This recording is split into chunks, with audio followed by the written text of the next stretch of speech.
आइए दोस्तों, आपका स्वागत है आपके अपने हॉरर स्टोरीज़ में। इस स्टोरी का टाइटल है छत पर रात भर कौन दौड़ता है। दोस्तों, रात का सबसे खतरनाक समय कौन सा होता है? कुछ लोग कहते हैं 12 बजे, कुछ कहते हैं शमशान वाली रात। लेकिन जिन लोगों ने असली डर देखा है वो जानते हैं कि रात 3 बजे कुछ ऐसा जागता है जो इंसान नहीं होता। अगर आज रात आपके घर की छत से दौड़ने की आवाज़ आए, टक टक टक, तो भूलकर भी ऊपर मत जाना, क्योंकि आज की कहानी एक ऐसे घर की है जहां हर रात कोई छत पर दौड़ता था, लेकिन उसे कभी किसी ने देखा नहीं, और जिसने देखने की कोशिश की वो वापस कभी सामान्य नहीं हुआ। ये कहानी है रवि की, जो अपने परिवार के साथ शहर छोड़कर गांव रहने आया था। गांव छोटा था, चारों तरफ खेत, पुराने पेड़, और रात होते ही पूरा इलाका अंधेरे में डूब जाता था। गांव के किनारे एक पुराना घर था, बहुत बड़ा, लेकिन सालों से खाली पड़ा हुआ। दीवारों पर दरारें, टूटी खिड़कियां और छत इतनी पुरानी जैसे कभी भी गिर जाएगी। लेकिन वो घर बहुत सस्ता मिल रहा था, इसलिए रवि के पापा ने खरीद लिया। जब गांव वालों को पता चला तो कई लोग उन्हें रोकने भी आए। एक बूढ़ी औरत ने तो यहाँ तक कह दिया, उस घर की छत ठीक नहीं है। रवि के पापा हंस पड़े। उन्होंने कहा, पुराना घर है इसलिए लोगों कहानी बनाते फिरते हैं। लेकिन बूढ़ी औरत जाते आते सिर्फ एक बात बोल गई, अगर रात में ऊपर से कदमों की आवाज़ आए तो छत पर मत जाना। पहले 2 दिन सब ठीक रहा, लेकिन तीसरी रात ठीक 3 बजे रवि की आंख अचानक खुल गई। उसे लगा जैसे कोई ऊपर भाग रहा है।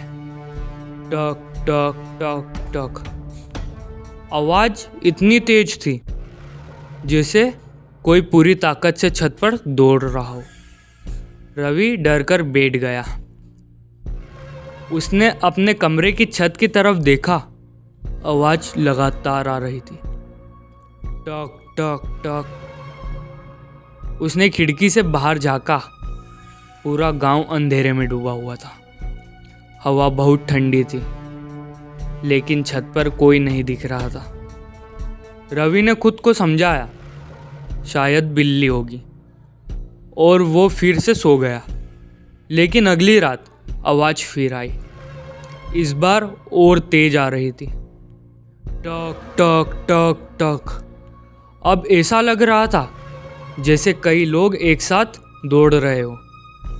रवि के मम्मी पापा भी जाग गए। उसके पापा तुरंत बाहर निकले, लेकिन जैसे ही उन्होंने छत की तरफ देखा, आवाज़ बंद हो गई। पूरी छत शांत, एकदम शांत। अगली सुबह रवि गांव में घूम रहा था, तभी उसकी मुलाकात एक बूढ़े आदमी से हुई। उस आदमी ने रवि को देखते ही पूछा, तुम उसी पुराने घर में रहते हो ना? रवि ने हाँ में सिर हिलाया। बूढ़े आदमी का चेहरा डर से बदल गया। उसने धीरे से पूछा, क्या रात में ऊपर से दौड़ने की आवाज़ आती है? रवि चौंक गया। उसने पूछा, आपको कैसे पता? बूढ़ा आदमी कुछ सेकंड चुप रहा, फिर बोला, सालों पहले उस घर में एक परिवार रहता था। उनकी एक बेटी थी, मीरा।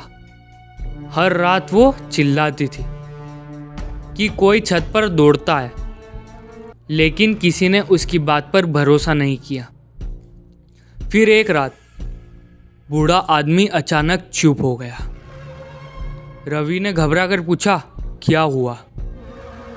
बूढ़ा आदमी ने कांपते आवाज में कहा, सुबह मीरा की लाश घर के बाहर मिली थी।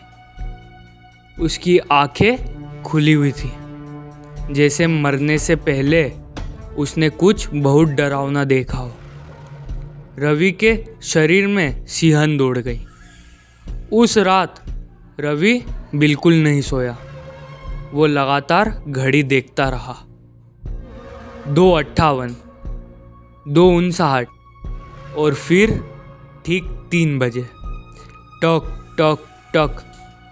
इस बार आवाज़ उसके कमरे के ठीक ऊपर से आ रही थी, लेकिन अब आवाज़ के साथ किसी के हंसने की धीमी आवाज़ भी आ रही थी।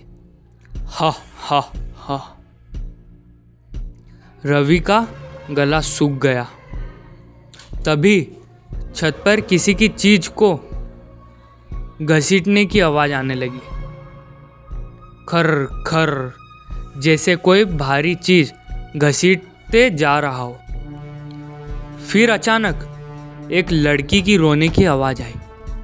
मुझे नीचे मत फेंको। रवि डर गया, लेकिन इस बार उसने ऊपर जाने का फैसला कर लिया। उसने टॉर्च उठाई और धीरे धीरे सीढ़ियाँ चढ़ने लगा। जैसे जैसे वो ऊपर जा रहा था, हवा बर्फ जैसी ठंडी होते जा रही थी। उसकी सांसें तेज हो चुकी थी। अचानक वो छत के दरवाजे पर पहुंच गया और धीरे से दरवाज़ा खोला। कर दरवाज़ा खुलते ही पूरी आवाज़ बंद हो गई।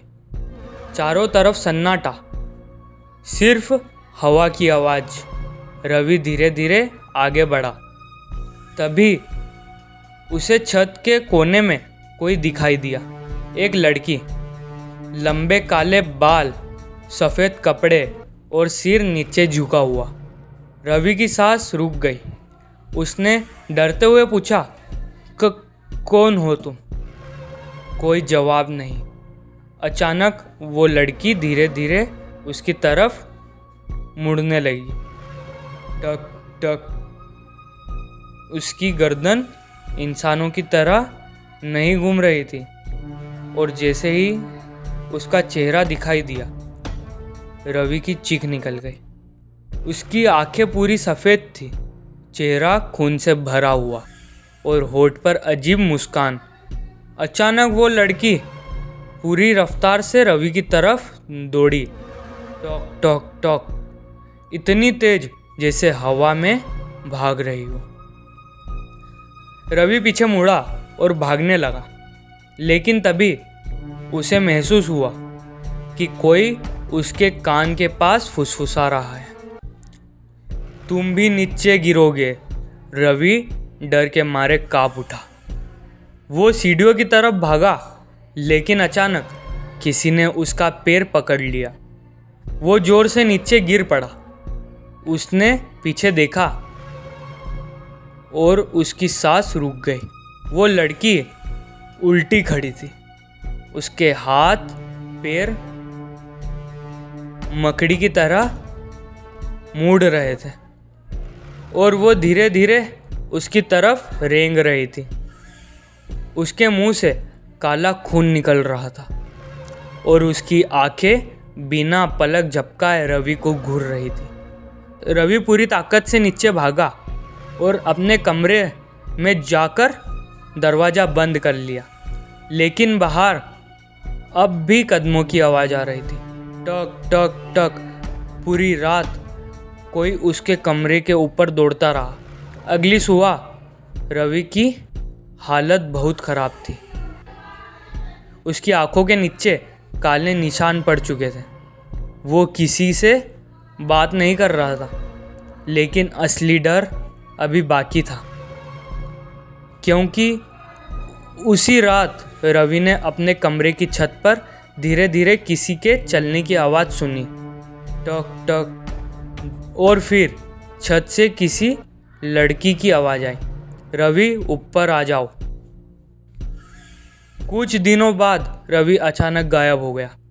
किसी को नहीं पता था वो कहाँ गया, लेकिन आज भी उस घर के पास रहने वाले लोग कहते हैं हर रात ठीक 3 बजे छत पर दौड़ने की आवाज़ आती है और कभी कभी छत के किनारे एक लड़की दिखाई देती है जो नीचे खड़े लोगों को देखकर मुस्कुराती है। दोस्तों, अगर आज रात आपके घर की छत से दौड़ने की आवाज़ आए तो भूलकर भी ऊपर मत जाना, क्योंकि हो सकता है कोई आज भी वहाँ दौड़ रहा हो।